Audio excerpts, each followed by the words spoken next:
5 জানুয়ারি গণতন্ত্র হত্যার এক নজিরবিহীন কালো অধ্যায়। এটা বাংলাদেশ বিরোধী ষড়যন্ত্র ছাড়া আর কিছু নয়। ওবায়দুল কাদের।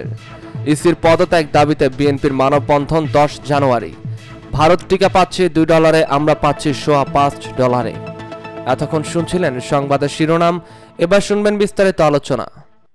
5 জানুয়ারি গণতন্ত্র হত্যার এক নজিরবিহীন কালো অধ্যায়।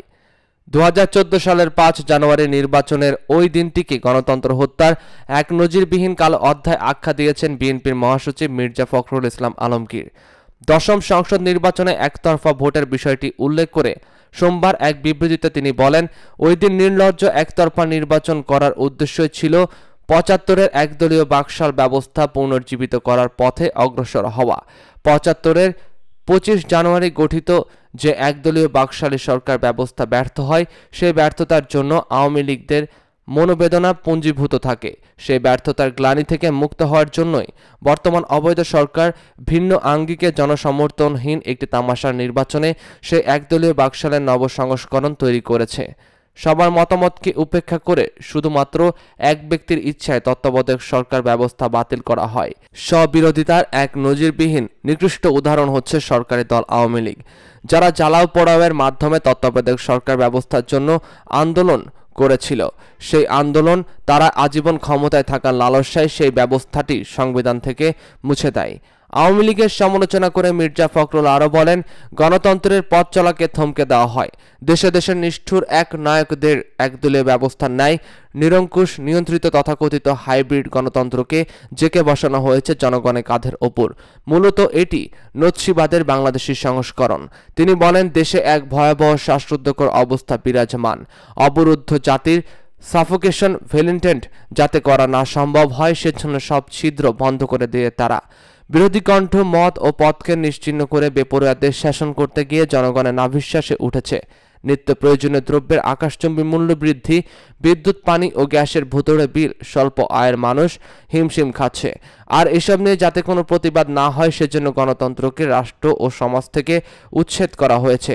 তবে দেশের আপামর নির্যাতিত জনগণ এখন গণতন্ত্রের পুনরুদ্ধারের জন্য ঐক্যবদ্ধ হচ্ছে।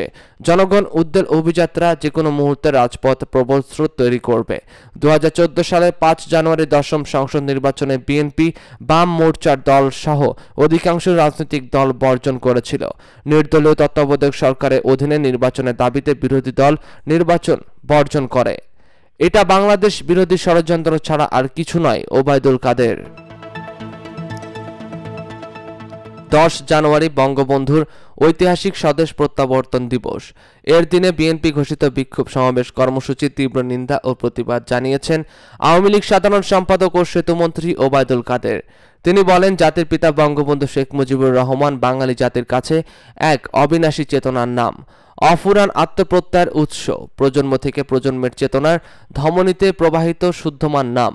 বঙ্গবন্ধু ও মহান মুক্তিযুদ্ধের চেতনা বিরোধী সকল ষড়যন্ত্র বাঙালি জাতির অতীতের মতো কঠোরভাবে মোকাবেলা করবে।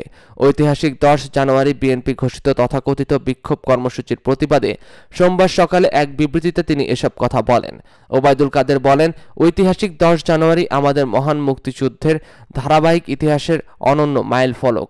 জাতির মহান নেতা বঙ্গবন্ধুর ঐতিহাসিক স্বদেশ প্রত্যাবর্তনের দিনটিকে বাঙালি জাতি গভীর শ্রদ্ধা ও বিশেষ মর্যাদার সঙ্গে পালন করে আসছে। মহান মুক্তিযুদ্ধের চেতনায় উদ্ভাসিত 10 জানুয়ারিতে রাজনৈতিক হীন উদ্দেশ্য চরিতার্থ করতে বিএনপির বিক্ষোভ কর্মসূচির ঘোষণা বাংলাদেশ বিরোধী ষড়যন্ত্র ছাড়া আর কিছুই নয়। বিবৃতিতে আওয়ামী লীগ সাধারণ সম্পাদক প্রশ্ন রেখে বলেন, বঙ্গবন্ধু স্বদেশ প্রত্যাবর্তন দিবসে বিএনপি কেন বিক্ষোভ সমাবেশের কর্মসূচি ঘোষণা করেছে? এখানে তাদের স্বাধীনতা বিরোধী চরিত্র ও বঙ্গবন্ধুর প্রতি বিদ্বেষ ফুটে ওঠে। জাতির পিতা বঙ্গবন্ধু শেখ মুজিবুর রহমানকে হত্যার পর তার খুনিদের সুরক্ষা প্রদান ও পুনর্বাসিত করেছিল বিএনপি। বঙ্গবন্ধু হত্যা ও তার সম্মানহানির অপচেষ্টার সঙ্গে সমান্তরালভাবে মুক্তিযুদ্ধের চেতনা ও মূল্যবোধের ভুলুণ্ঠিত হওয়ার ইতিহাস সর্বজননিবিদিত। বিবৃতিতে তিনি বলেন, বাংলাদেশের স্বাধীনতার সঙ্গে বঙ্গবন্ধুর যে ঐতিহাসিক মেলবন্ধন তার ওপর বিএনপি আক্রমণাত্মক হয়ে ওঠার অর্থ হল মুক্তিযুদ্ধের চেতনাকে পরাহত করার অপতৎপরতায় লিপ্ত হওয়া। শুধু মুক্তিযুদ্ধের চেতনা নয়, বঙ্গবন্ধু কন্যা গণতন্ত্রের মানুষ কন্যা শেখ হাসিনার নেতৃত্বে বাংলাদেশের জনগণের কষ্টার্জিত গণতন্ত্রকে ধ্বংস করার অপচেষ্টার বহিঃপ্রকাশ এই বিক্ষোভ সমাবেশ কর্মসূচি। আওয়ামী লীগ সাধারণ সম্পাদক আরও বলেন, বাংলাদেশের স্বাধীনতা ছিল বাঙালির হাজার বছরের আরাধ্য বস্তু। জাতির পিতা বঙ্গবন্ধু শেখ মুজিবুর রহমানের নেতৃত্বে বাঙালির সেই কাঙ্ক্ষিত লক্ষ্যবস্তুর প্রাপ্তিযোগ ঘটে। বঙ্গবন্ধুর নেতৃত্বে বাঙালি জাতির বিভক্ত ও বিশিষ্ট ক্ষুদ্র স্বার্থগুলো দূর হয়ে বৃহৎ চেতনার সূত্র গেঁথে বাঙালি জাতির স্বাধীনতা সংগ্রামে অমর কাব্য রচনা করে। ইসির পদত্যাগ দাবিতে বিএনপির মানববন্ধন 10 জানুয়ারি। নির্বাচন কমিশনের ইসির পদত্যাগের দাবিতে মানববন্ধন কর্মসূচি পালনের ঘোষণা দিয়েছে বিএনপি। আগামী 10 জানুয়ারি সারা দেশের পৌরসভা ও মহানগরে এই কর্মসূচি পালিত হবে। এছাড়া 2014 সালে 5 জানুয়ারি সংসদ নির্বাচনকে ঘৃণা ভরে স্মরণ করার জন্য আগামীকাল মঙ্গলবার সারা দেশে বিএনপির কার্যালয়ে কালো পতাকা উত্তোলন এবং দলের নেতাকর্মীরা কালো ব্যাজ ধারণ করবে। দ্রব্যমূল্য বৃদ্ধির প্রতিবাদ ও বাণিজ্য মন্ত্রীর পদত্যাগের দাবিতে আগামী 7 জানুয়ারি সারা দেশে থানা পর্যায়ে বিএনপি সহ সব অঙ্গ সংগঠন মানববন্ধন পালন করবে। সোমবার নয়াপল্টনে বিএনপির কেন্দ্রীয় কার্যালয়ে এক সংবাদ সম্মেলনে সাংবাদিকদের ব্রিফিংয়ে বিএনপি সিনিয়র যুগ্ম মহাসচিব রুহুল কবির রিজভী এসব কর্মসূচি ঘোষণা করেন। ভারত টিকা পাচ্ছে $2, আমরা পাচ্ছি $5। গণস্বাস্থ্য কেন্দ্রের প্রতিষ্ঠাতা ডক্টর জাফরুল্লাহ চৌধুরী বলেছেন, করোনার যে টিকা ভারত $2 পাচ্ছে, আমরা সেটি পাচ্ছি $5। তাহলে বাড়তি টাকাটা কে নিয়ে যাচ্ছে? আজকে টিকার জন্য প্রথম ধাপে যে 600 কোটি টাকা বাংলাদেশ দিচ্ছে, এর চেয়ে কম টাকায় যদি পৃথিবীর শ্রেষ্ঠ 10 বিজ্ঞানীকে 1 কোটি টাকা মাসিক বেতনে আনা হতো, তাহলে দেশের 120 কোটি টাকা খরচ হতো। এখানে অনেক বেশি বিজ্ঞানী তৈরি হতে পারত। নিশ্চিতভাবে বলা যায়, দেশেই 1 বছরের মধ্যে টিকা তৈরি করা যেত। সোমবার জাতীয় প্রেস ক্লাবের সামনে আয়োজিত এক মানববন্ধন কর্মসূচিতে অংশ নিয়ে তিনি এসব কথা বলেন। পটুয়াখালী দুমকি উপজেলার পাঙ্গাশিয়া ইউনিয়নের মেহরুন নেসা স্কুলের প্রধান শিক্ষকের বিরুদ্ধে এক ছাত্রীকে ধর্ষণের অভিযোগে তার শাস্তির দাবিতে আয়োজিত এই মানববন্ধনে জাফরুল্লাহ চৌধুরী বলেন, আজকে জাতি প্রতিটি ক্ষেত্রে ধর্ষণের শিকার হচ্ছে। ধর্ষণ কেবল মেয়ে ও ছেলেদের উপরই নয়, ধর্ষণ অর্থনীতিতে অনেক বেশি।